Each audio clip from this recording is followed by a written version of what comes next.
Hi everyone, welcome to the Genesee Valley chapter of the BMW CCA's pre-orientation for our novice students at the upcoming HPDE.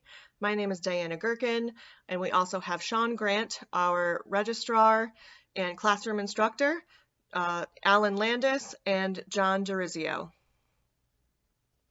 So we'll kind of get started and run through basics of kind of what an HPDE is and what you should expect to gain from this experience, what you should be doing to prepare, and what you should bring to the track. Just put it away.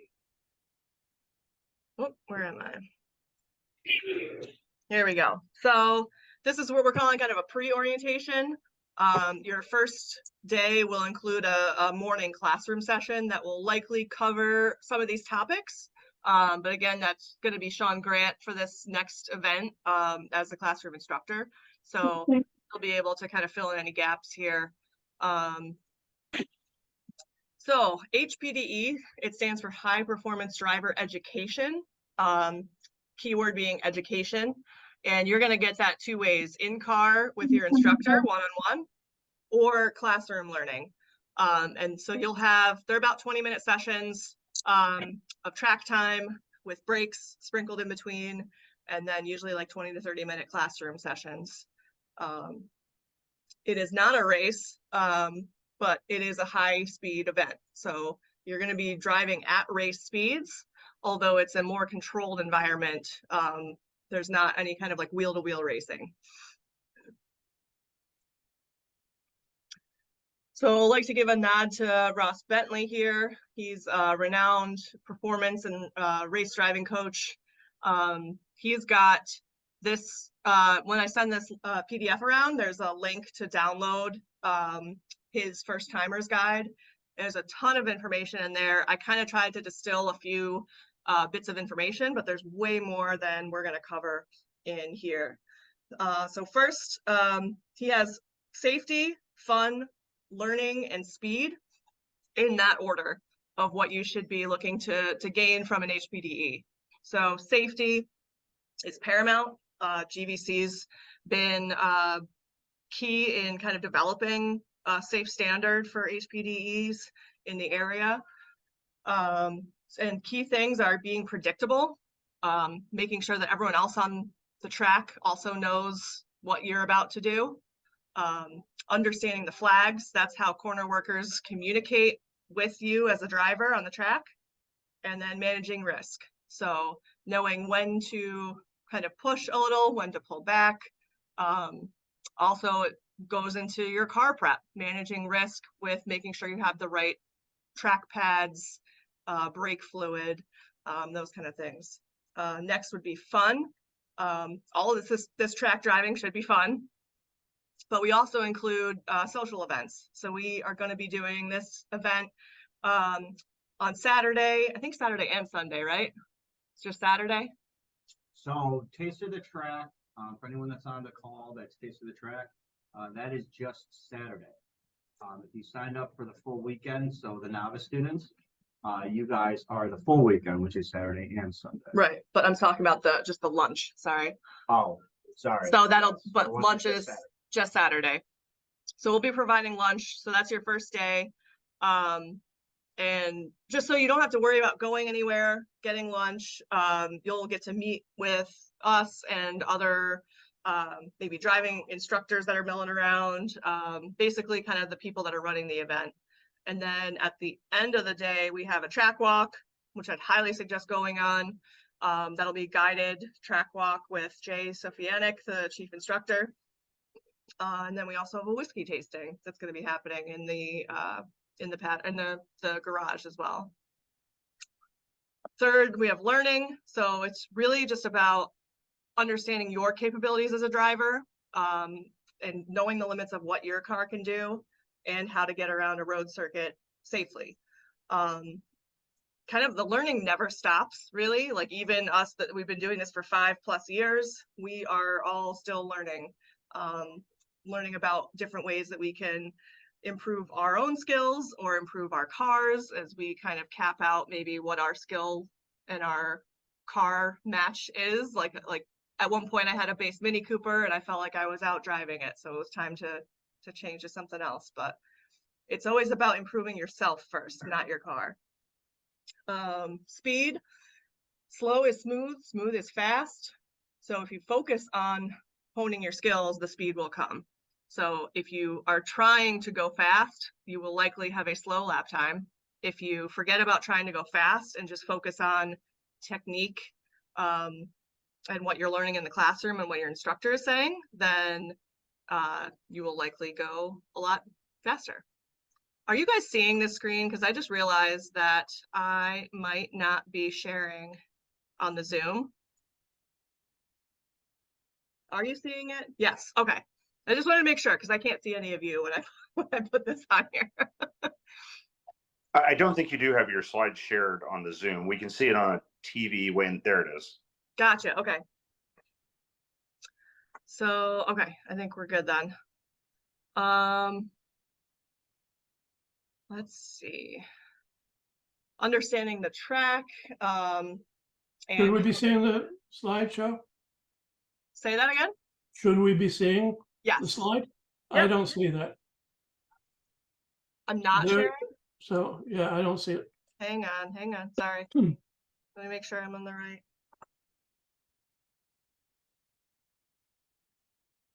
That's why. Let's do it this way. That's better, Ta-da. right? There we go. All right, thank you. All right, so you guys might be aware of this. I guess I kind of want to just pause and go back to the question of who has done an event like this before, and who is a total newbie. Do we have kind of a, like, raise your hand if you're a total newbie to the track? In the middle. Well, I've had many years of solo, but not a track. So autocross, solo, Yeah. sure. You know, I just like either, you know, maybe John or, you know, Alan just kind of chime in, like, what was your kind of first, you know, event, if you can remember back, you know, what was it like for you? You know, what do you wish, you know, someone would have told you ahead of time or something like that, not to put you guys on the spot. Mm.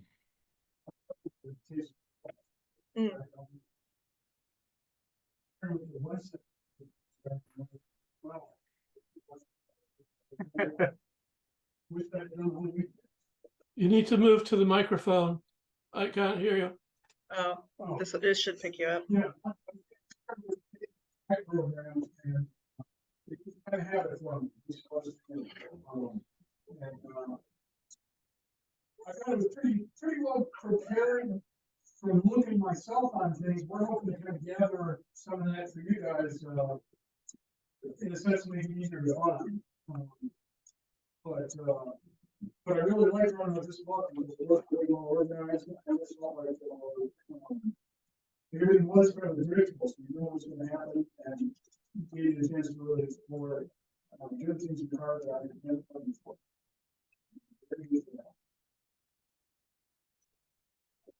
My event, again, my first event was with GBC 2017. I bought a new BMW and picked it up at the factory, and they have you can spend some time on their track. That kind of got me hooked. Again, the benefit of this organization is the skill of the organizers and the instructors. I drive with a lot of different organizations, but they do a very good job at educating. I mean, coming into it the first time, you always have apprehensions because you don't know what to expect. It looked like most of you have done this before. So maybe you've been to the track, but even, you know, driving up the hill, you know, once you go under the bridge and up the hill, you know, where to go. You know, you're always a little worried, are you in the right place? The track is a big place, but hopefully this will help guide you. As far as the rest, I mean, my advice to you, and I think we'll come back to this towards the end, is try to learn the track, the flags, have your car ready so that you can focus your instructional time on your skills. You don't want to spend the day or two that you're going to be on the track figuring out whether the next turn is a right or a left or over the hill or down the hill. you know, that time is valuable. Use that for your skills. I think we'll talk about it later, but find ways to know, to learn the track so that you can focus on again your skills and not so much where you know. Very well put. The Ross Bentley virtual track walk is really good for that. It's a little spendy. Yeah, it's like $47, so about 50 bucks. You gotta pay for it, but it is a really nice walk. Where it's not the same as actually putting feet on the ground, but it is worth doing it. You really try. Yeah, so I do have these links here. This will be the virtual track walk. He does have free track maps. He kind of has a little short video of if you're a person that likes to take notes, he's got a blank track map that has lots of white space, so you can kind of make your own notes, kind of follow his video. There's a turn-by-turn guide video. It's a little choppy because it's an in-car video and then it's stopping and pointing out what's what, which is, I think it's helpful to view. And then we have our GVC track map that's a turn-by-turn guide. I just want to go back to ask everyone, so has everyone here, aside from the newbies, been to Watkins Glen, or have you been to a different track? Kind of, can you guys explain a little of your level of experience? I guess we can start with Brian. Hey, Diana. I did the autocross event back in May. Right. That's where I got to meet you and Adam. And I also did the autocross at Rich Stadium, which was back on July 9th. I did three laps with a couple classrooms at Watkins Glen back in June of 21, and my back was flared up on me that night, so I ended up bowing out the next day. So I'm looking to get started again. My back's feeling great, so really excited about this. Gotcha. Was it pace laps or was it like full on? It was this program. It was the HPDE Okay. program. Awesome. That with Classroom, I had an instructor for 3 laps, and after the third one, my back was tightening up, so I bowed out of the fourth and didn't do the next day. So looking forward to trying to get 2 full days. Yeah, no, that'd be great. Keith? Yeah, besides the autocross, my only track experience is Jim Russell School in England in 1970. I've forgotten everything. And I did walk the track in 1971, about 10 at night, with a 6-pack of beer. I'm sure it's much different than it was back then. New pavement, I'm sure. It was the new track. So Oh, it at was. least- Oh, it was that long. Yeah. ago? Well, I'm actually fuzzy 71, 72, all of the above. I'm not sure. Being there. And I rode along. I was an instructor at the Street Survival. So I got to ride. And it's very different riding the track than walking, at least from my experience. So a lot more banking to the turns than I expected. So it's kind of neat. Yeah, that's the interesting thing with the track walk. I'd highly suggest going out there because, yeah, standing and seeing the banking and kind of relaying that back to your in-car experience is really, it pays off. Kevin? Hey, good evening. So I have completed like 2.5 one lap of America. So that involved time traveling on 15 or so different tracks around the country. Did a track night at Nelson Ledges, did a track day at the New York Safety Track, and a couple of autocrosses. So I have never been to inside the ropes at Watkins Glen. Been there quite a bit as a spectator. All right. And looking forward to it. Yeah. Great. I did have a question about brakes when the time's appropriate. Yes, we will get there. Okay. David and Allison, what's your track experience? I know you guys are autocrossers. Yep, actually, this is Dave and Allison. We were at the the most recent autocross event with you guys last weekend. We had a blast. That was a lot of fun. Most of our autocross experience is from this year. We've run three events, and we did a novice school with the Finger Lakes region earlier in the year, and that was a lot of fun. We joined you with the Watkins Glen Parade earlier in the year. Oh, the opening day? Yeah, yep. Yeah, yeah. That was kind of neat. That was an eye opener for us. And that, as far as motorsports experience, we've been basically drag racers for the last 30 years or so, and we're kind of moving into this just to kind of get some experience with this and have some fun with this whole world. It's a lot different than we're used to, but we're enjoying what we're getting into. All right. How about Logan? All right, so I've done 4 HPDs in the past, 2 at Summit Point, Shenandoah, 1 at Summit Point, Maine, and 1 at New Jersey Motorsports Park at Thunderbolt. So I'm really looking forward to Watkins Glen. This is like a bucket list track for me just to even go take a look at. That's great. That's awesome. And Andre, I know you just took a bite of food. Sorry.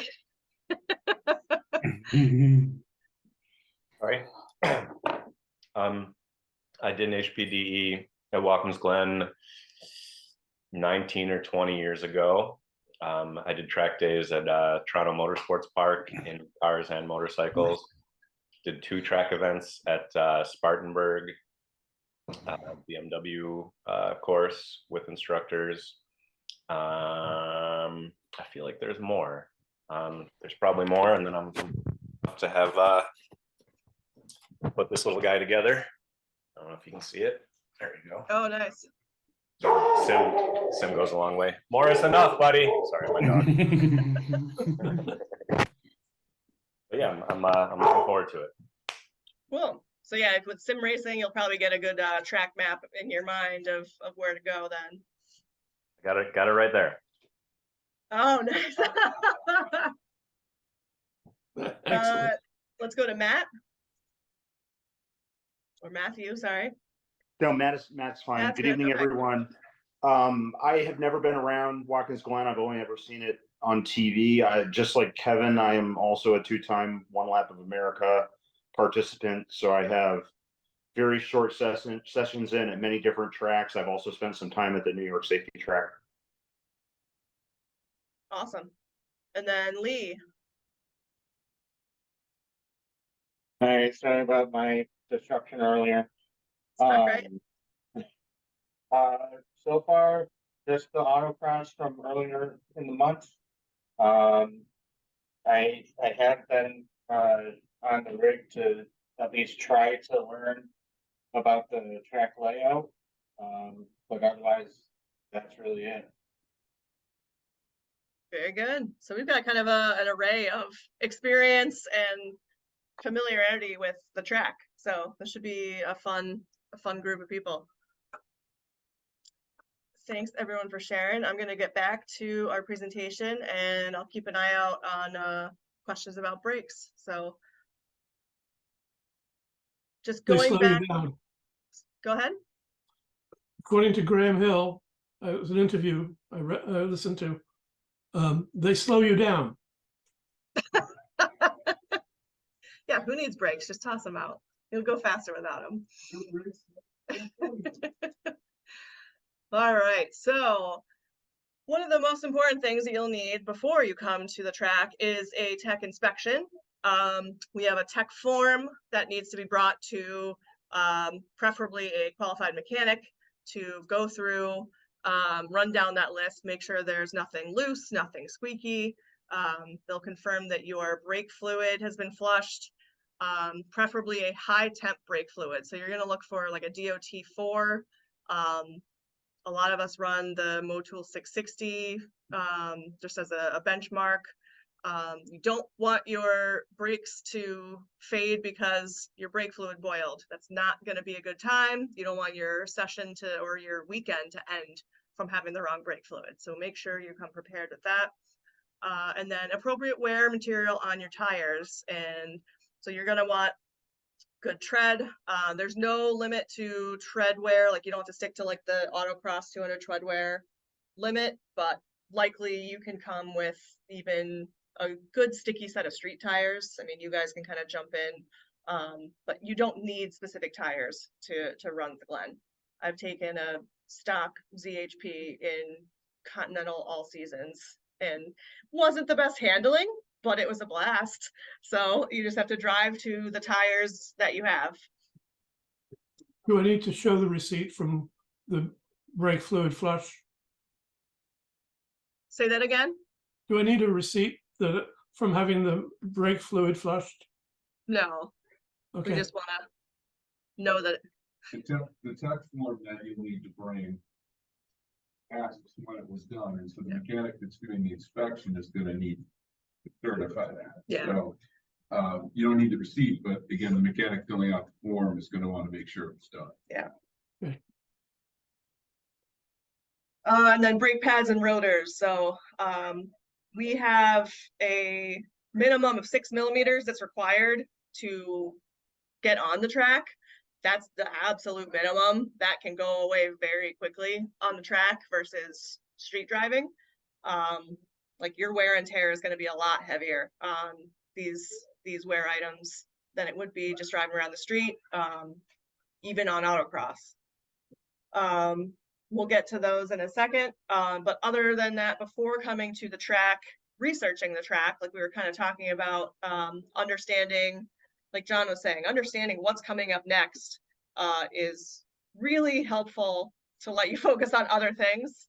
Like I remember going to pit race and had like maybe like 20 minutes, just like briefly looked at stuff as we were arriving at the track, and I did not know the track well enough.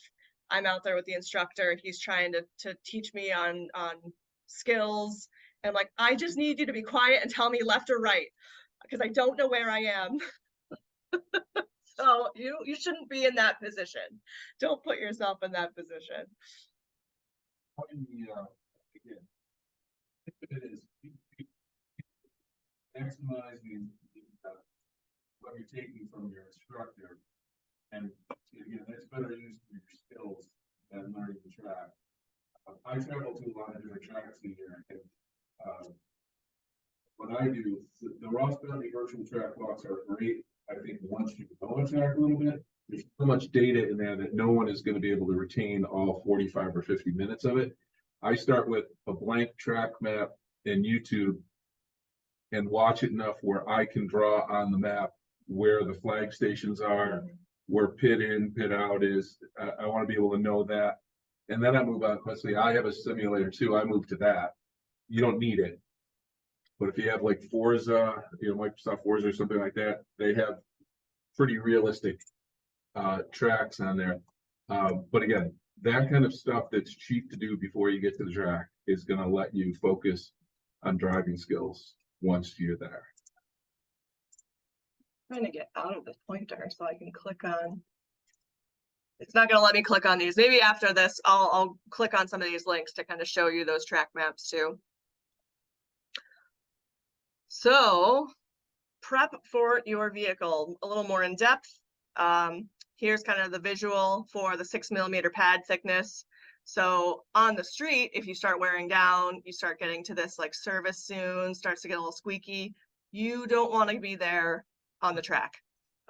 So getting the right compound might be something you guys look into based on different cars, different weights, different setups. People run different pads. So you can't just have a blanket recommendation of pads for coming to this event, but happy to kind of talk through suggestions in that regard. Having we talked about this, having the suspension checked, there's no worn joints. And again, a stock car is perfectly capable of driving on the track. You just have to know what your limits are and drive to the car that you have. Kind of same goes for driving in the rain. You don't have the same grip as you would driving in the dry. So if your tires aren't as grippy, you have to pull back a little bit. Still can be just as fun. and filled the gas tank, because you were gonna use a lot more gas than you could ever think, driving around the track. You'll likely have to stop for gas at lunch. So that'll be another thing to run down, or whenever you have a break, really, that's long enough. Because we're gonna be providing lunch for you. That's one less thing you have to worry about. Can we get gas at the track? You can, it is much more expensive.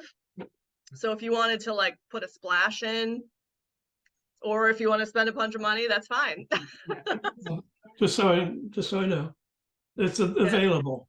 Yeah. It is available, yes. So yeah, like Alan said, like $7-8 a gallon versus it's probably twice as expensive as you'll get down in town. And town is maybe, what, 10 minutes away? So it's like a 20-30 minute round trip, depending on the line at the gas station. It's a slow pump, but the one a lot of us go to, so. Question about brakes. I think Kevin, you had a question? I did have a question I wanted to ask. So we're talking about an M2. People's experience running stock BMW brake pads. So I have a set of Carbotechs here that I could put on the car right now. It's got the stock ones on. I did the safety track with it. No issues. Did the autocross with it. You wouldn't expect issues. I mean, if I could just get anyone's thoughts on running stock BMW pads at Watkins Glen in an M2. Got the two M2 drivers here, so yours doesn't really compare. Yeah. Do you have the M2C? Maybe Original. I can't hear. Or the M2 original?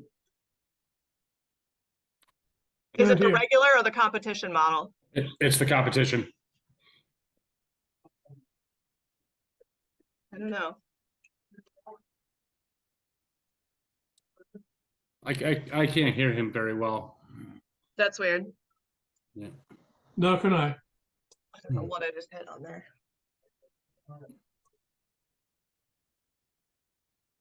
We're sitting next to each other, so I don't know why it's. Stock pads will probably work, but you may start to help them. You'll probably. So, what a lot of people do is take the stock pads out. I'm running with regulars, and I'm running those in 2500s. Because you don't have to trade, you can drive on the street if you want. So if you're light tracking, you're gonna do more than you do there. If you don't like tracking, you can take them out and you haven't killed your street pads. So put the street pads back in, and you really are just out the cost of the second pads that you sometimes sell those if you want to out one day. Mhm. I don't know. And if you ran on the safety track and were fine with your current setup, I would think that you're going to be just fine on brakes. I think, were you pretty similar with wear between the two tracks? No, the Glen is a lot.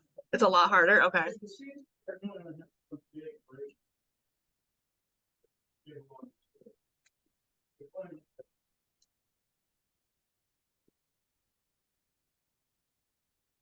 Yeah. perfect brakes.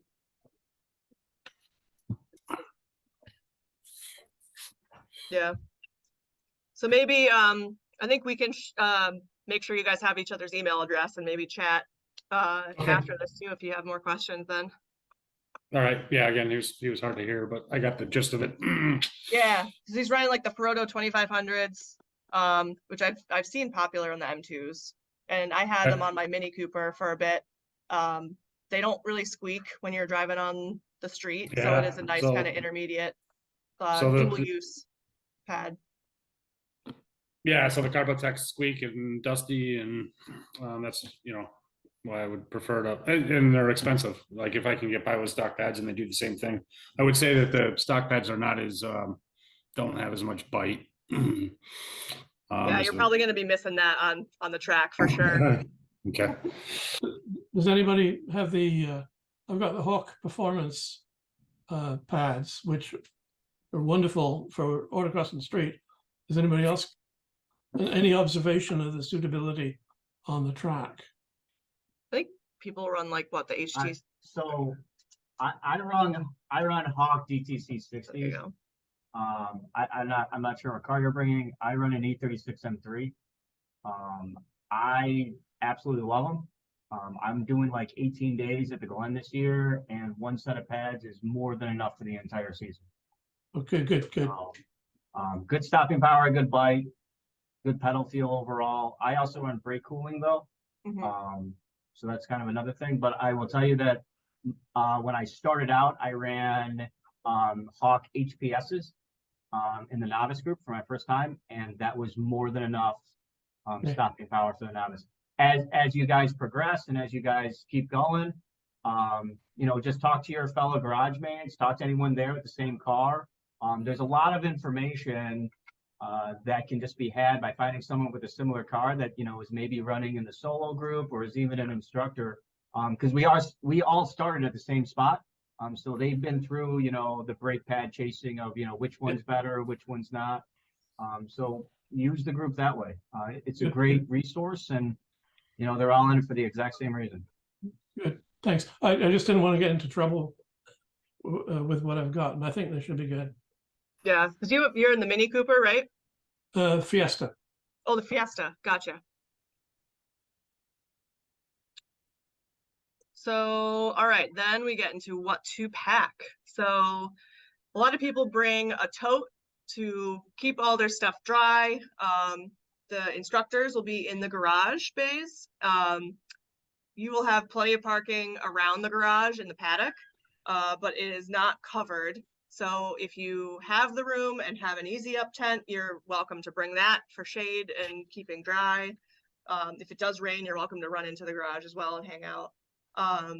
But a plastic tote for all your stuff is great because you need to take everything out. So same as with an autocross, your floor pads, your easy pass, everything that's loose needs to come out of the car.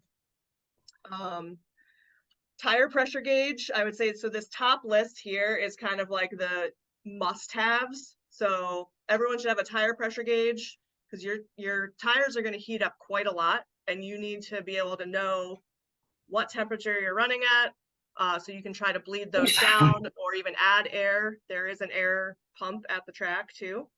A torque wrench with a socket, so you can get your wheel off if you need to change something, or rotate your wheels. Make sure you don't have wheel locks or you have the key to them. Had someone show up at pit race with an M2, had wheel locks. He couldn't get his wheel off for the longest time running around. Yeah, you remember that. You don't want to waste your time with that. So just know that you want to be able to service your brakes if you need to, or take the wheel off, look at your tires. You need to have long pants and closed-toed shoes to get on the track. No shorts allowed, no flip-flops. And your helmet needs to be a minimum of Snell 2015 or newer. We do have a couple loaner helmets available if you guys are in a bind. Maybe you ordered a helmet, it's not coming in yet, or you show up and you have an expired helmet. We do have some on loan. Your car stuff, if you can have them, it's great to have an extra set of brake pads, especially if you're going to run stock pads. They're usually not as expensive as a performance pad, so it's great to have an extra on hand in case you do run through them. A bottle of brake fluid, just in case something happens, you need to add more or do a flush. A wrench set, flashlight, paper towels, window cleaner. You'll probably hit a lot of bugs on the drive down, so it's really nice to get those off so you have clear vision. And chairs, so a little camp chair to kind of relax in between. You're gonna have a lot going on, so it's good to take your breaks when you get them. And listen, if you don't have a socket or a wrench set or a flashlight or something like that, you don't have to go out and buy one. There's more than enough people down there that will be absolutely willing to lend a tool or lend a hand and that kind of thing. So if you don't have a travel set, not the end of the world. It's just maybe something to think about for future events. But don't run out or buy an Amazon thing and have it shipped to your house in 2 days because you're worried about it. It's not a requirement, so. So again, if you didn't need the visual, here it is. Sorry, some of these are redundant. So also a rain jacket would be smart to bring if you have one. It's gonna likely be hot in August, but sometimes in the morning it could be 40 degrees and it might be chilly. It's on the top of the mountain, weather changes quickly. So I would bring a sweatshirt, a jacket, and then your shoes. Some people have specific driving shoes. I don't, but I like to wear just like thinner, like Vans or Sperry's are my like track shoe of choice, just because haven't found a track shoe that I want to buy yet. But you don't really want the thick rubber sole of like a running shoe. They sometimes are a lot wider if you're trying to drive a manual and figuring out that heel toe, it's a little clunky. So you want to be able to feel the pedals a little bit more with a thinner sole shoe. I'd also recommend sunglasses and a hat. It's going to be sunny. If you are fair skinned, don't forget suntan lotion or spray as well. Yes, I thought I had that on my list. I'll make sure. Yeah, right. So we've prepared. Now you're finally at the Glen. Hopefully your GPS has led you to the right road, not the old track. But basically, if you've ever been to an event at the Glen, most of the time you're going to enter through gate 2. Gate 3 in the middle is like the admissions, like ticket stand. So there's a gate 3 is the admissions. Gate 2 is the first one you're really going to see coming from town. And so you will go through that gate or go up to the gate and sign in with Watkins Glen and tell them you're here for the GVC event. And then you will continue on your way, go up the hill. There's a split where there's a tunnel. You'll turn right and go under that tunnel. And I'll go to my more close-up map. So right here, you go under the S's, under the track. Continue straight. There's a big building, kind of like a mechanic shop on your right. And then you can turn left and immediately right into the south paddock. So the garage is blue. You'll see it on an angle. You'll probably see a bunch of cars parked there already because there's going to be people from the day before already set up. So people have trailers that are parked way back here. If you're coming just with your car, you can park right around on the track side of the garage. So that's fine to set up camp there. If you have a big hauler, you want to be on the outskirts because they're just harder to maneuver around. But when you first get there, you will need to kind of pick a spot and empty your car out so you can go through tech and check in. So tech, first I'll say any traffic that goes around the garage is counterclockwise. So you're always turning left going around the garage. So say you come through here, South Paddock, you can kind of like hook wide and go around here, park your car, drop your stuff, and then drive around, and we will have cars waiting in line to get teched in Garage Bay 1. So you will just come through, everyone will check, or you'll have the tech crew check out your car, make sure batteries safely secured, your lights work, and they'll check out your tech form. They're not going to be inspecting your car at that point. You should have already had that done with your mechanic. Then you'll go and they'll either tell you to go right to registration or move your car out of the way, park it, and then come back to the registration table. Yeah, so we'll move your car, go park in your spot, and then you can walk up. Other thing they'll check is your helmet. So make sure you have your tech form and your helmet. Sorry, I'm covering up my words here. Yeah, tech form, helmet, and bring that to the first bay. And then once you go to registration, they'll give you your wristband and your numbers for the car. So each car is given a set of numbers so we can easily identify who's who on the track. So flag stations, can call out any issues. We can identify run groups and just sort you out that way, just like an autocross. Any questions on that? How do you put the numbers on? We can go through that at registration. They're on the sides, rear Okay. side windows and the back. So we'll have 3 spots. No So problem. we can confirm that there too. There are bathrooms nearby. The food stand is not open for our event. So don't plan on that snack shack being open, but the gas station is right here, right by the garage. So we get there and basically put our stuff out in the open, in the sort of parking area, then go through tech. Yes, there Okay. are lines for the parking area here. So you can pick a spot and just kind of set your stuff. Okay, good. Nobody's gonna mess with it. Everyone. No. Yeah. It's just like an autocross. Yeah, exactly. Yep, just like an autocross. You got your spot. So meeting your instructor, hopefully they will reach out via email prior to the event. Okay. So the instructor assignments are going to be set up. Registration hasn't closed yet, so kind of later next week or this week, the instructor pairings will be done up. So hopefully you'll hear from your instructor prior to the event. If you haven't synced up with them yet, at registration, you can kind of ask, they'll have a list of garage assignments and instructors, so you can ask where to find them.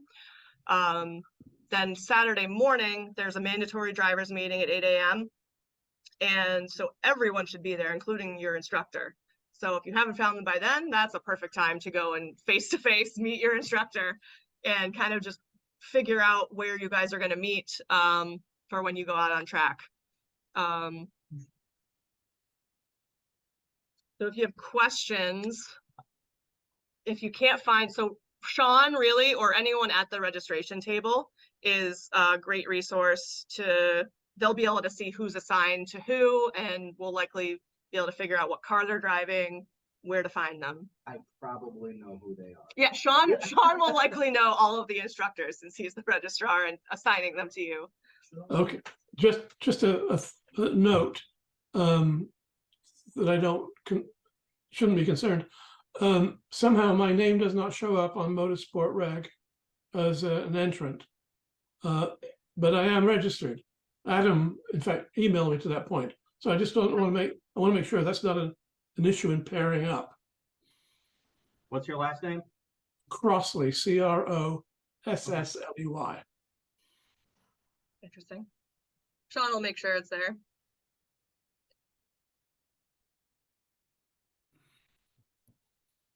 You can continue. All right, so the way that instructors will communicate with you in the car, because it is loud, is with the comms. So you'll have an earpiece with a mic attached that goes under your helmet, and they're all wired. So just make sure you've got it wired in such a way that if you have a manual, you need to shift, it's not getting kind of tangled up in there.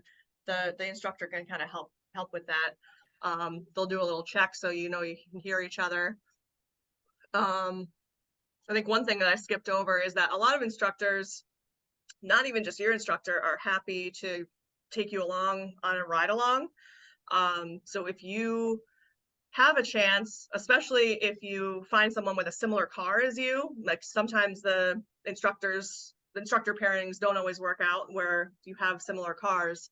I would ask for a ride along on one of their sessions when you have off, because it's great. It's a different viewpoint. You get to see how you can really push a vehicle, and that's a great tool to have. So another way that you can learn. Some people do get motion sickness driving in the passenger seat, so definitely don't be afraid to say, "Let's go in." I'm calling it. And so really, the instructors are there to help you. Think of it as like college. You paid to be here. They're helping you learn. If you're not understanding something that they're saying, feel free to ask questions. We're going to kind of go over some terms like track terminology, but I know there was some lingo that my instructor on my first session ever used, and I did not know what the heck she was talking about for half a day. And I finally asked somebody else and it's like, oh, that's it. Don't be afraid to just ask for clarification while you're in the car with them. You know, to John and Alan, I just would probably want to bring you guys in now is if you can think back, if you can do it all over again, knowing what you knew after your first session with your instructor, you know, is there something you would have talked to them about or asked a question in advance, just to make things a little more clear?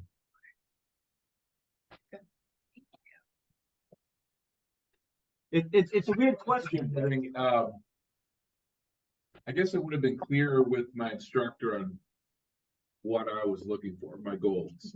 Because it's, I mean, if you just get in the car, the instructor, I mean, you may have talked to them, they may know some about what you've done, but if you have goals for the event, make it clear to them. They can focus what you're doing to achieve it. And when I say that, some people it's trying to get the corners smoother. Other people are focusing on attaining the knowledge to get cleared to run solo faster. And again, there's only so much a student can absorb.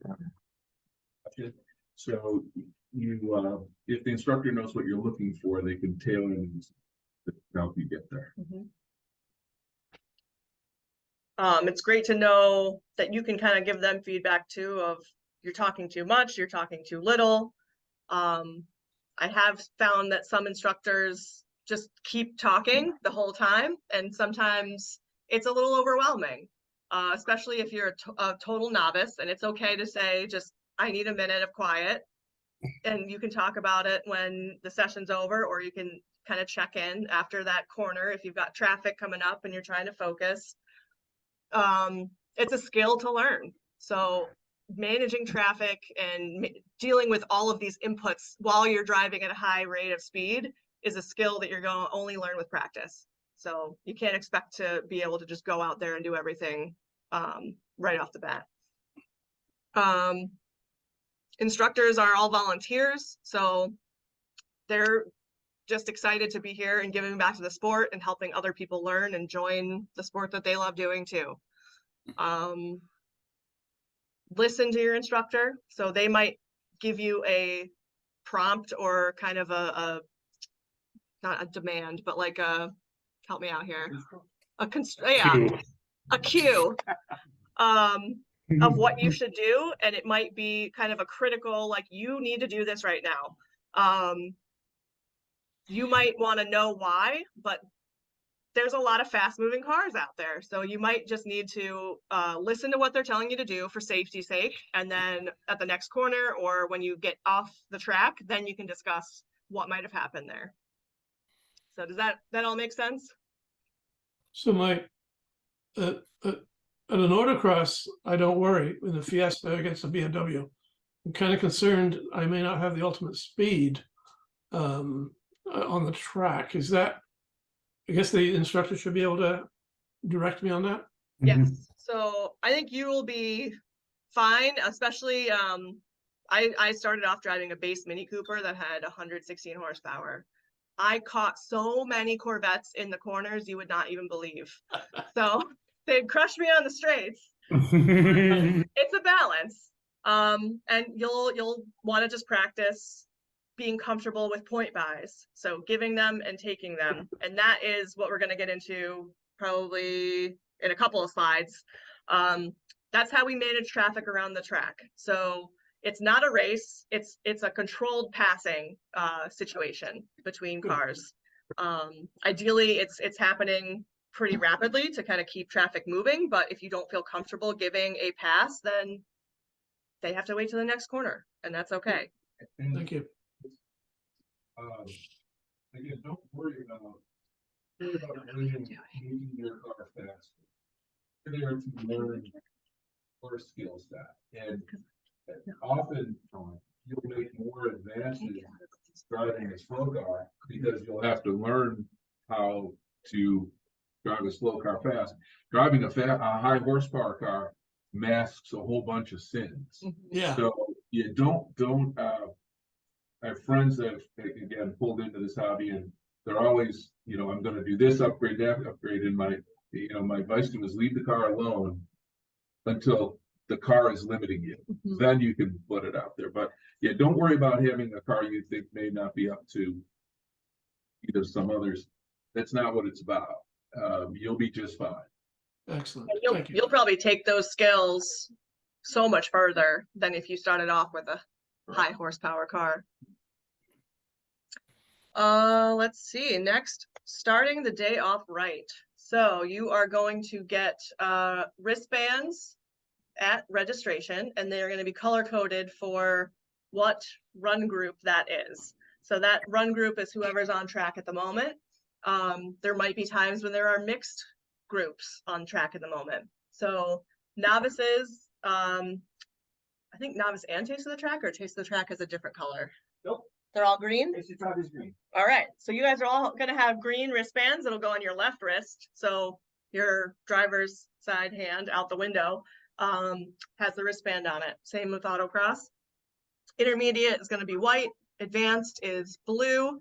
Solo will be black, and instructors are red. So worst case, if you are kind of lost, there's no one at registration, you see someone with a red wristband, you can kind of ask them a question, or maybe someone with a black wristband. So you can kind of identify those more advanced people that might know a little bit of what's going on, so they can help you out. So first thing you're going to want to do when your car is cool is torquing your wheels. So look up whatever the torque spec is for your car. A lot of BMW wheels, it's 90 foot-pounds, but people have different setups. So just know that you don't want to torque your wheels when they are hot. So if you just went out on a session, your brakes are going to be like boiling hot, like, I don't know, 800 degrees could be. You don't want to torque hot metal because it's going to stretch your bolts. So you have to let that cool down before you re-torque anything. So maybe after lunch, check them again. Just make sure you've got that tight contact. Air and tire pressure. There's an air pump that we talked about at the Kendall Garage. I know some people's rule of thumb is to add 5 pounds of pressure. Some people drop 5 pounds of pressure at the start of a session. I always drop pressure because the tires are going to heat up. So my optimal running temp is usually in the like 35 range, 35 to 37. But talk to your fellow drivers that have similar cars to you or similar tires and kind of see what's going to feel right. You can also talk with your instructor. You'll see the wear pattern. That's what this picture here is. You guys doing autocross might kind of notice that. They'll chalk the sidewall and a little bit of the tread, and you can kind of see if the sidewall chalk is starting to kind of roll over, then you are under pressure. So you're kind of rolling over that tire. So you need to add more air. And if you're kind of sitting up, you're seeing this wear to kind of in the middle and leaving this edge alone, then you have too much air pressure and you're not getting enough contact, and it might feel slippery. Check all your fluids. So gas, coolant, oil, and hydration. Make sure you stay hydrated. We should have waters at the front of the garage. Make sure you're staying hydrated, using the bathroom. You don't want that dehydration fatigue setting in. Bring snacks if you need to have like granola bars or something. Cool. Start the day before. Yeah, make sure you're hydrated the day before. All right, so getting into track procedures. These are rules set by not only GVC, but also Watkins Glen, depending on the scenario. So going to grid, that is when we're going to be exiting that garage area. There's a staging area. That's the same spot where you're going to turn in for tech. You would instead go through the chain link fence into the grid area. There will be a Watkins Glen worker that's in the staging area to check that you're good to go. Make sure your chin strap on your helmet is secured, your seat belts or harnesses are secured, and you should be good to go. They'll tell you, go ahead and you can turn right and go down the pit lane. When you're pitting in, pitting out, I have a typo here. Pitting out is when you're joining the track, and there's a solid line that separates the pit exit from the hot track called the blend line. You are not to cross that line. And so that exits kind of right around here at the S's. That can be seen more clearly in the GVC turn by turn guide of what line to kind of take through there. We also have, before you guys go out on track at your first classroom session with me, I have a more detailed slide, and we actually cover that, just to make sure that everyone understands the blend line, there's no confusion. And then, I'll field any questions then about it, that I can help you guys, get on track soon. So point by, that is the controlled manner that we let cars pass, the faster car overtaking the slower car. It is done with a Ringo. It's done with a very exaggerated point over the hood for the right-hand turn or straight out the window for a left-hand turn. It is always pointed in the direction of the upcoming corner. So say turn 1 is to the right, you would do a point to the right to allow that overtaking car to take that apex, and you will kind of stay a little wide and allow them to pass. You don't need to move offline to let a car pass. The car doing the passing is the one that should be offline. Oh, that's good. That's good. This will be all reviewed with Sean at the first class. But I know point bys are always a tricky thing for people to kind of wrap their head around, especially in their first session out. There can be frustrations with people not communicating clearly. It all goes back to that whole be predictable. So we all follow the same set of rules, and we can know that this means go ahead. There is, which I didn't cover in this, you can wave it off. Say, no, I don't want to pass you now. But that means I want to pass you on the next turn, maybe. So just because you see this wave in your rear view mirror doesn't mean that that car might not want to pass you on a next corner. Say like slow horsepower car, I might want to pass you here, but then I know in the next corner you're just going to hit the gas and be gone. So I'm going to wait until it's a series of corners when it makes more sense for me to try to pass you. Pitting in, when you finish your session, there will be a checkered flag at the top of the boot, which is up here, top of the hill. Oh, sorry, here. So you will complete your turn 9. There's a bridge, so you'll see that blue wall, and you will put your fist out the window. That's a signal to everybody, other cars and the corner crew, that you are going to be pitting in. You will stay on the outside rim shot, so you won't take that apex, and then you will enter the blend line to go into the pits. It's a wide sweeping turn, and you don't need to keep full speed. You want to be at a brisk pace, but it's totally doable to keep your fist out the window and make that turn. You don't really need 2 hands on the wheel. If you need to, you can bring your hands in, make the turn. Once you're straight, put your hand back out the window, just so it's super clear to everybody. And so when a car is pitting in, you are to not cross that blend line. That is their corner. You are allowed to cross the blend line if there is no car pitting in. Again, something Sean will cover in more detail. Any questions about this? You drive with all the windows down? Yes. Good. So yeah, both windows down, car unlocked. So there might be some exceptions if it's like a fully race prepped something or other that doesn't have windows, or then, well, or they don't have, it's like a solid, like a net or something, and they might use turn signals. It's very rare. Some groups do use turn signals as their passing indicators, but we don't like that. We like the hand signals. So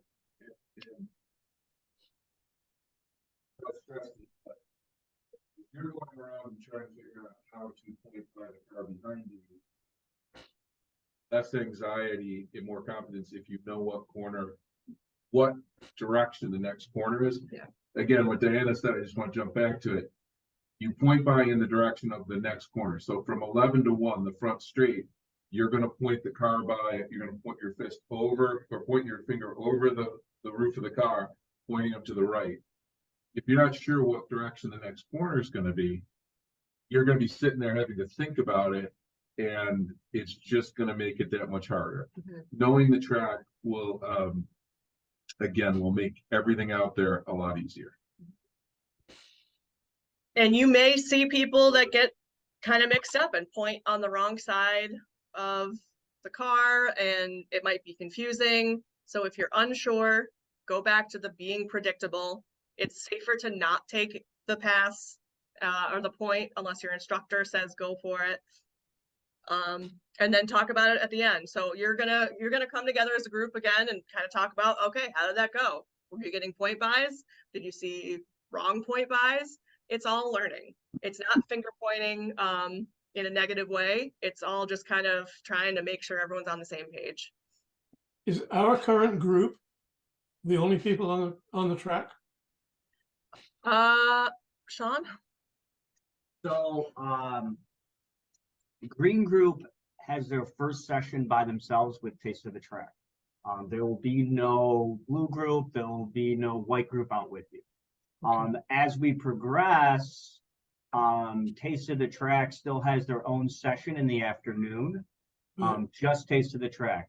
We do combine white and green as the day progresses. So yes and no to your question. At the beginning of the day on Saturday, when everyone's still getting comfortable with each other, we run separately, and then we start blending groups. But Taste of the Track, don't worry. We did leave you guys with your own session, just because you'll be missing that second session. Great, thank you. All right. Hang on. Sorry, guys. So here, and this is the Ross Bentley blank track map. So that's what you can find on the link. I've put a couple notes in here, like I highlighted the 2 no passing zones. So we're able to pass anywhere on the track, except for in the S's or the bus stop. So we're going with consistent passing rules. So you guys, it's the same from novice all the way up to advanced. You can point between 1 and 2 going into the S's.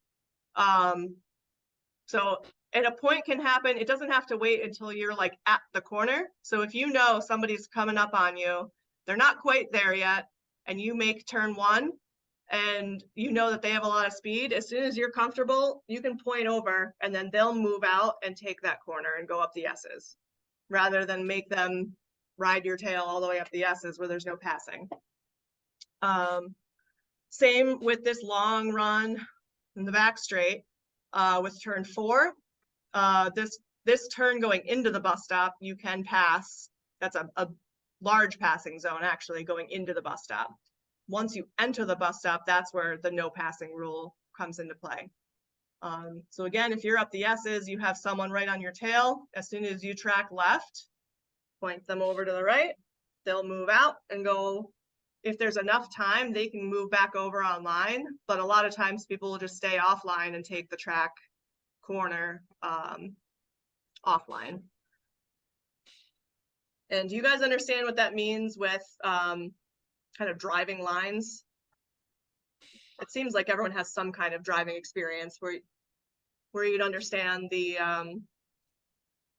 there's going to be like the school driving line. Other people have their preferred line.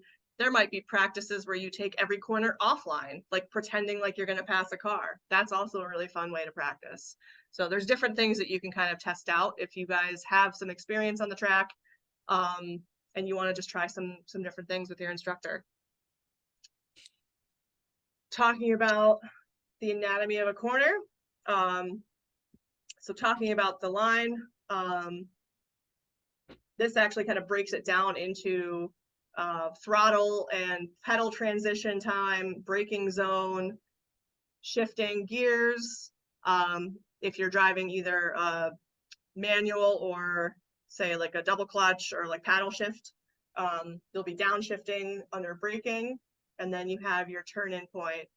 A lot of corners benefit from a late apex. We will have apex cones, right, Sean? Yep. So there will be a cone at the apex. You can kind of see here at this corner. It's a little harder to see. Sorry, my pointer is jumping all over the place. The video, that's the turn-by-turn of GVC, really highlights all of these really well. It shows you at this snapshot of where the apex is, where the corner worker is, where you should be looking ahead. So that's another thing of your eyes go, your car goes where your eyes are. So if you're looking right at the cone, you're going to be kind of creeping too far into that cone. By the time you're at that apex, your car is way ahead. So you need to keep your eyes farther ahead to make sure you can anticipate what's coming next. Anyone else have anything to add? This is going to be a lot of words on a page for track terminology. I've highlighted some of the more, I guess, kind of important ones in my mind. There are way more out there. So Armco, I know this is so Jim Dresser. So Jim Dresser's turn-by-turn guide, the GVC one, has like even more than this. So the one thing I'm going to suggest to you is something that my first instructor down there did. He actually told me what terminology he uses on the track. And that way, you know, some people might say throttle, some people might say gas. Yeah. It sounds crazy but on track at speed, it's two different things. So if you say throttle and I'm thinking you're saying gas, you know, maybe I'm not sure what you're saying. Mm-hmm. Get rid of, if you can talk with your instructor about, you know, what terminology they use ahead of time, that will clear up any confusion, you know, that might come up while on track. You know, it's on there, but some people might say unwind. Mm-hmm. Well, okay, you know, other people say open. Yeah. You know, just it's the same terminology. It's just some instructors have their own cadence. Other instructors have others. So my suggestion would be, you know, take a look at this. It's important, so at least you get the general idea.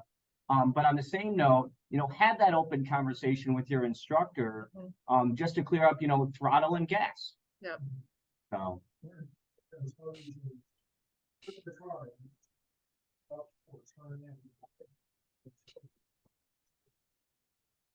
Yep.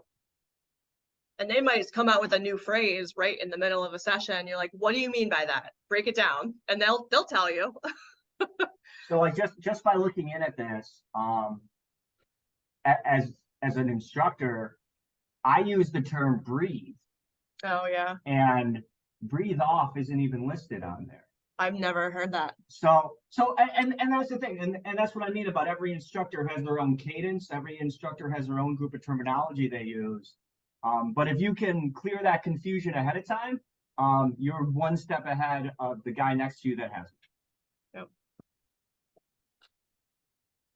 So yeah, I think blend line we covered, oversteer and understeer. So whether the car's turning more than you want it to or less than you want it to. We covered point buys, red mist and that brain fade. So that can either be from exhaustion or you get distracted, you're trying to chase somebody. Those are all times when you should take a breath and say, I either need to have a cool down lap or I need to get off the track. And it's totally fine to not do a full session, especially if it's the end of the day or you're frustrated or not focused for some reason. It's totally fine to say to your instructor, I'm going to pit in for a minute. Also, if you're caught behind traffic. So rather than try to fight trying to get point buys around a bunch of people, it's totally fine to pit in and continue on through the hot pits. Just tell your instructor what you're doing and they'll help you through that. And then let the cars go by and you'll get clear track going out. One thing here that has, like, everyone calls it something different: turtles, rumble strips, curbs. It's those big yellow and red painted bumps on the corner, either on the apexes or on the track out areas. A lot of instructors for novices will tell you to avoid those curbs, but they might do some exercises to kind of let you try out going on those curbs a little bit. Ready for flags. A lot of these are kind of universal, but some of them are specific to HPDEs and some are specific to Watkins Glen. So we'll go over these. Yellow is caution, which means no passing. The first, 2 laps of the day? First full 2 laps will be under yellow for each session that goes out. So you guys will get that first 2 laps, nobody's passing, you're just kind of getting out there, getting a feel for it. That's a great time to check out the flag stations because they're all going to have a bright yellow flag right there.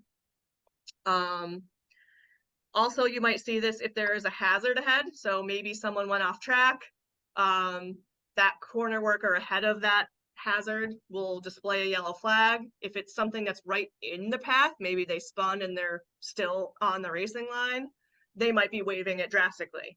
So how much they wave that flag equates to how much potential danger is ahead. So pay attention to that. The debris flag is red and yellow stripes. This could mean somebody spilled oil on the track. It could mean some part flew off and is sitting on the track. It could mean an animal is on the track.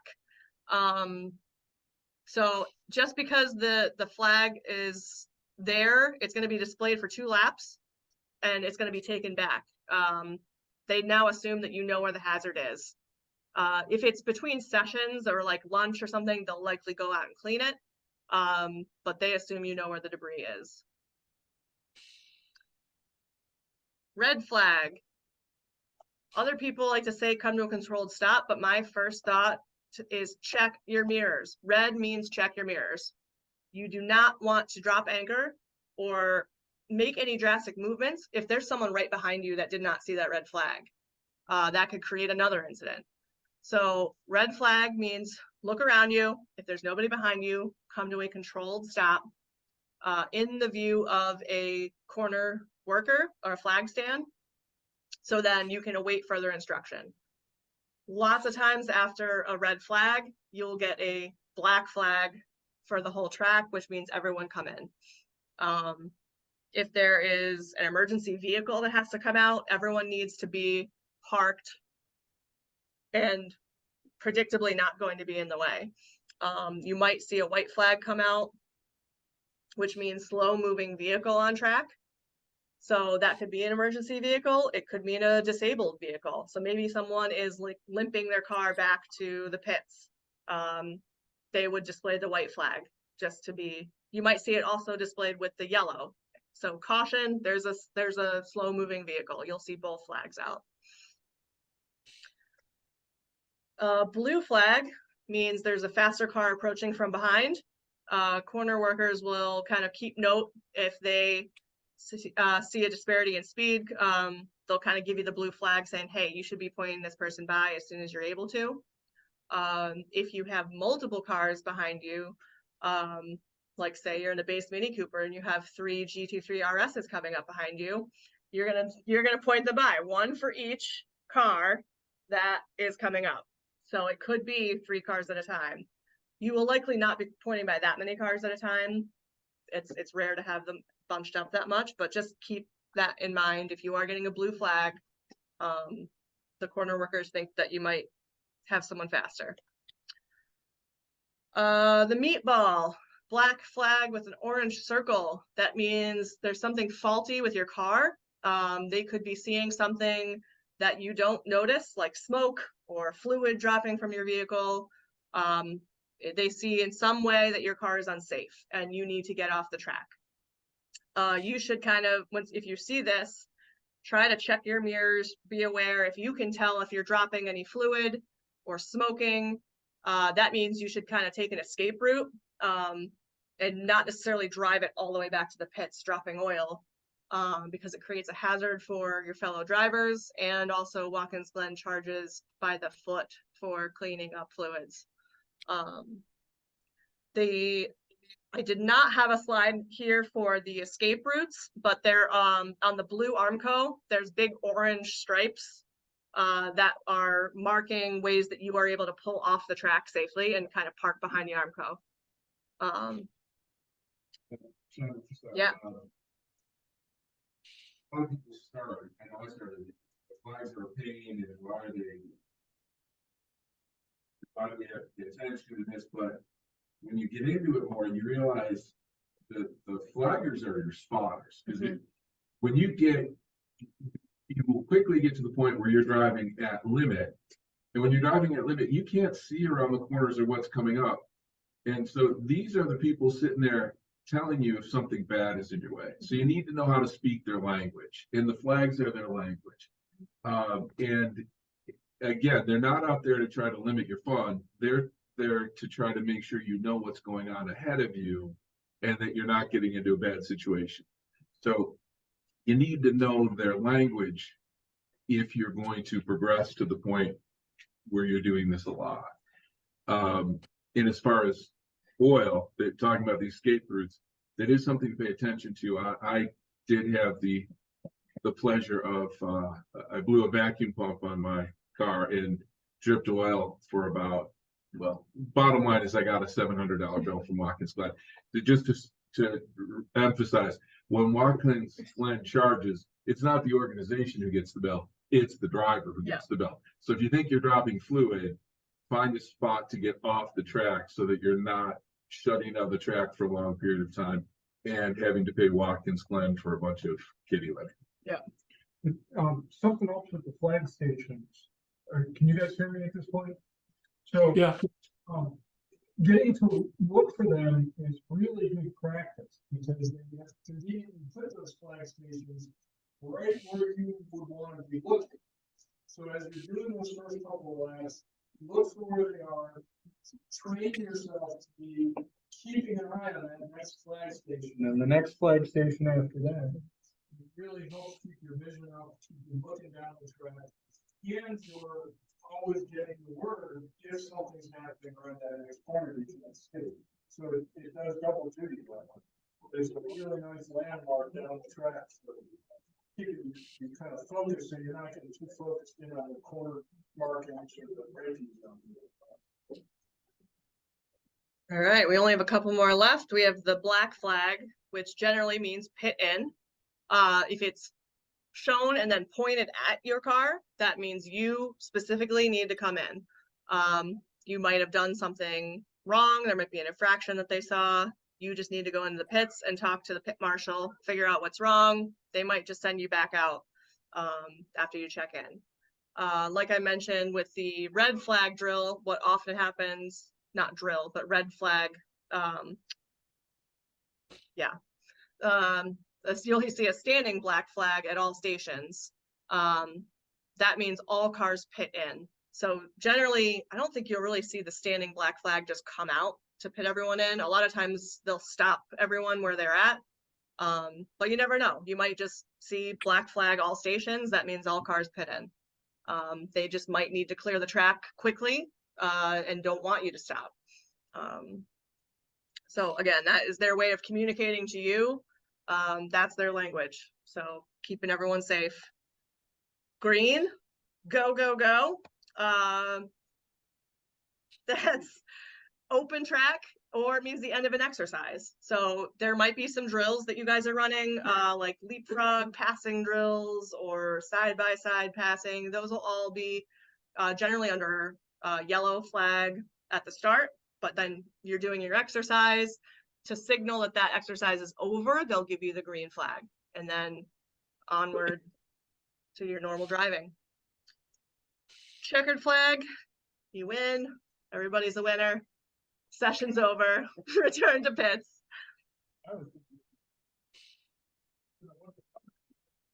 Yeah. Womp womp. Yeah, right.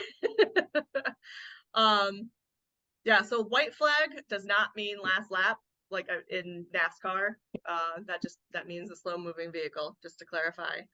And I think the last thing to go over is our schedule, which will be sent out in a separate email with more kind of matrix of who's on track when and who's in class when, but this is generally the high points of what you need to understand.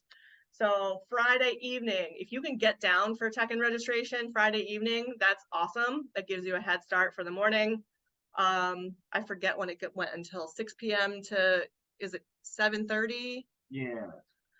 So you have an hour and a half. We can't get into the Glen until 6 p.m. So there's often another group that's leaving the premises, so they won't let you in until 6 o'clock on Friday anyway. Oh, that's right. So we'll already be there, so you could come in early. That's right. So I'm thinking for Thursday. So you guys could get there a little bit early, and then you just have to wait until 6 p.m. when tech and registration's open, because we'll be finishing that first day of track events. So Saturday morning, tech is going to open as early as 6 a.m. So if you can't get down Friday evening, come in the morning, make sure that you are checked in and prepared to attend the 8 a.m. mandatory driver's meeting. So that's the same place as registration, Kendall Garage Bay 1. You'll have a little bit of downtime. So I think it's usually about a half hour driver's meeting. So you'll have like 20 minutes or so before your first class session. Your first session on track is 9:45, and then schedule follows 5:30. The track goes cold, and so there's no alcohol, no drinking until the track is cold, but then we get to do whiskey tastings. We'll have beer. At 5:50 we'll do the guided track walk. It's great if you have passenger vehicles, a bunch of people can pile in. You can take your track car too, that's totally fine. But we'll go corner by corner, we'll get out, we'll look at things, we'll talk about the camber, we'll talk about grip, different things about the track. Sunday morning, kind of start all over again. It's an earlier day, so we make sure we end and kind of get people on the road. 7:30 is the driver's meeting. 8:30 you're on track first, so you don't have a classroom session to start the day, and then you'll have class track following the schedule, and we end at 4 o'clock. A lot of people from doing a 3-day school might start to pack up early, so you'll see people kind of thin out at the end of Sunday. So I would highly suggest, if you've never done a track walk at Watkins Glen, I know everyone wants to be social and the whiskey tasting sounds fantastic. I will tell you, as a novice, I didn't get to go on my first track walk till I was an intermediate. And I wish I would have done it sooner. Standing at turn 1 as an example and just looking at it, like we'll call it down by the exit side, it is eye-opening the amount of camber that's in there. And you'll notice that at different corners they stop at, but if you can do it, hop in with somebody, take a passenger vehicle, but I 100% say if you can swing that, do it. You will learn more about Watkins Glen Racetrack during that track walk than you could possibly learn in a 30-minute session.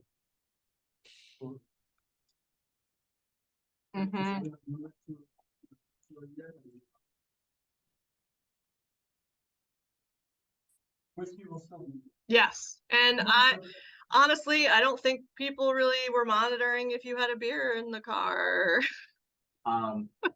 So I just for the people in this room at the table, I'll start with John.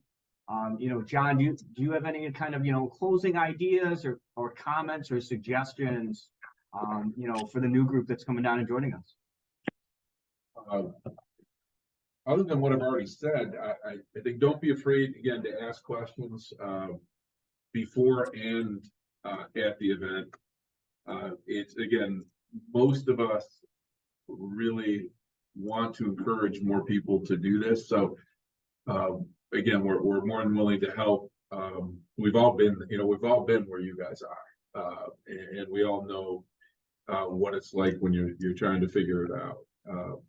So I guess the only other thing again is ask questions, and don't be afraid to approach us, and we'll do what we can. Alan?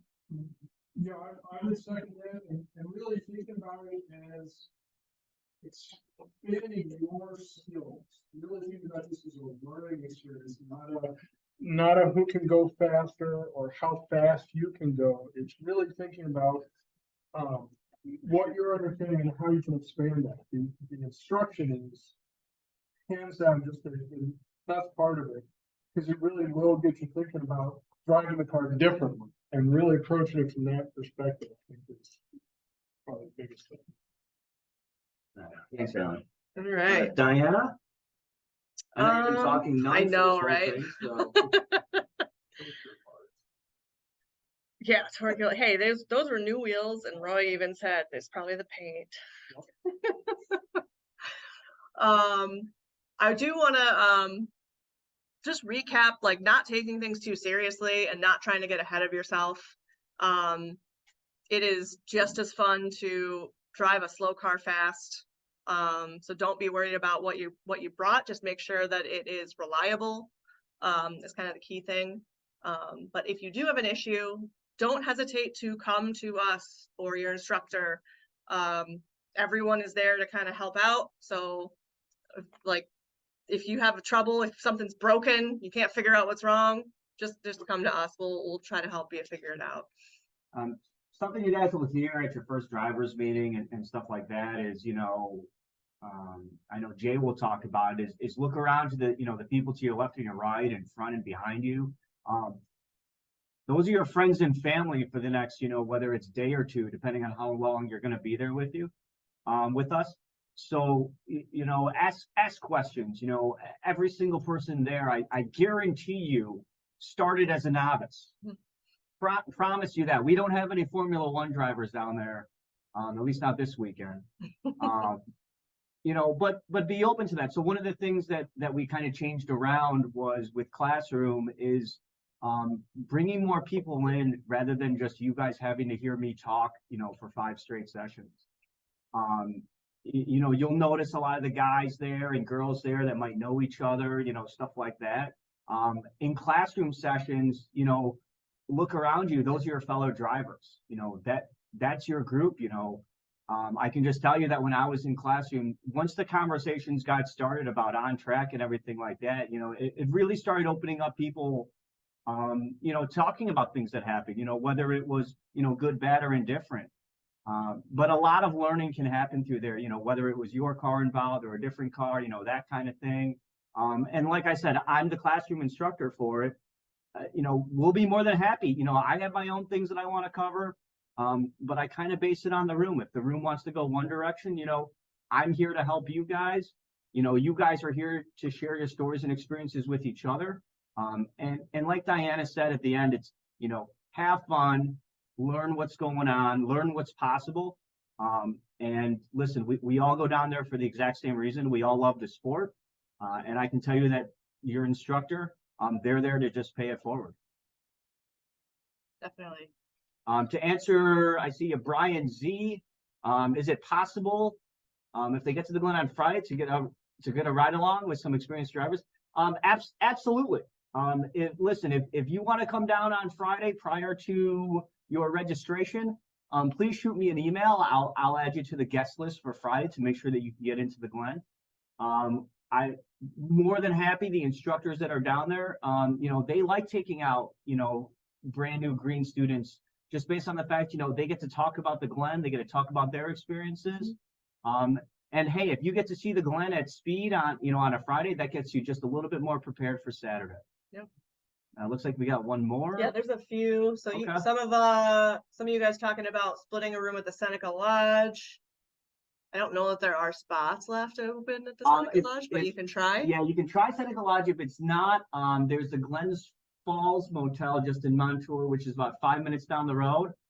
There's also the Villager in Watkins Glen. There's also, if you've got a husband or a wife that's coming, there's the Harbor Hotel.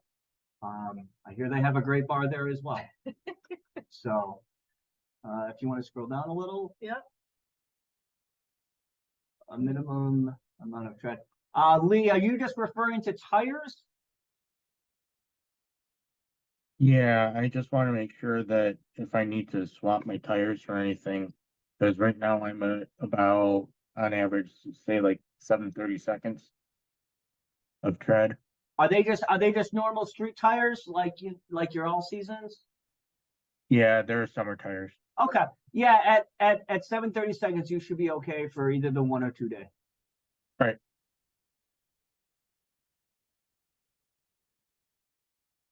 Let's see, we have a 240Z, high temp fluid. We good, as long as the life is left, okay. Easy up, but no room in the clown shoe. So if someone's going from Buffalo, who could fit some more stuff with Andre, I don't know. I don't know where everyone's coming from. Key cabling, door locks, good idea. To be honest, with every car that comes down there's always, especially with the new ones, you know, they have the automatic locking. The best thing I can suggest, if you don't see it in your owner's manual or manufacturer's manual, as soon as you get moving, the newer cars tend to lock, just unlock them. Yeah.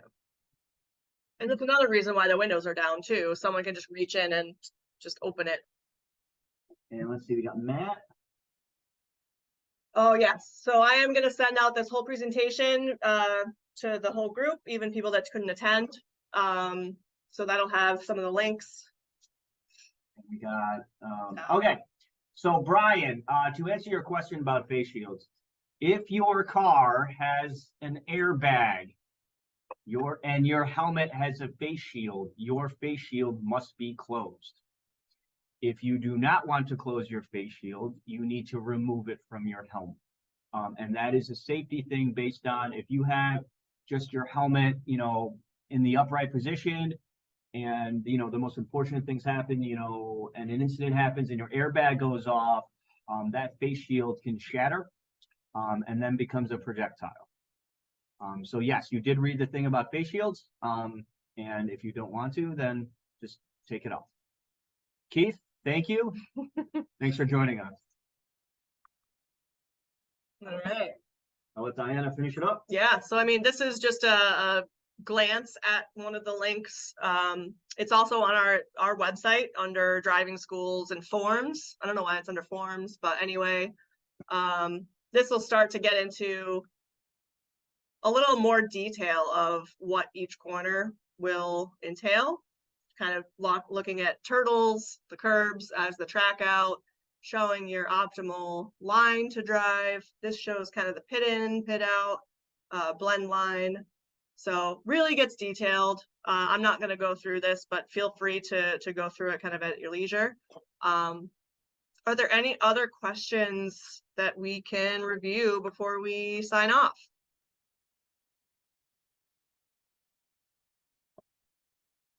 No? Andre, I think you're the most active person in this whole Zoom meeting. You had like a carving knife at one point. Oh, that's not you. It's them. Oh my God. I'm like, now you're in the car driving somewhere. What are you doing? Just making dinner, getting my hockey stuff ready, you know. Yeah, I saw the hockey stick coming through. I'm like, all right. Got this button No. here. So guys, you guys, when you guys get down there, you'll see me at registration. You know, feel free to ask something. I know I'll probably be a little busy, you know. I'll be there too. But Diana will be there, you know, John will be there, so will Alan. Yeah, Alan's doing tech. So yeah, I think most of us will There'll be be a there. group of us. You know, don't be afraid to ask that question. There are no dumb questions. There's only questions you don't ask. And like I said, we've all been there. We all understand. So if you think you're in for it alone, I mean, just look around the screen right now. Those are your counterparts, along with the 20 other people in the same, you know, novice screen run group. Okay. So what do you guys think? Was this helpful information? I know it's a lot, but I think it's easier to digest than 5 minutes before you're on the track. At least that's my hope. All right. Cool. Well, thanks, everyone. We'll Okay, see thank you. in a couple weeks at the Glen. Yep. Or next Have a good night. Yeah, next week. Great. Then, Have a good night. thanks, everyone. Bye now. Great info. Thank you.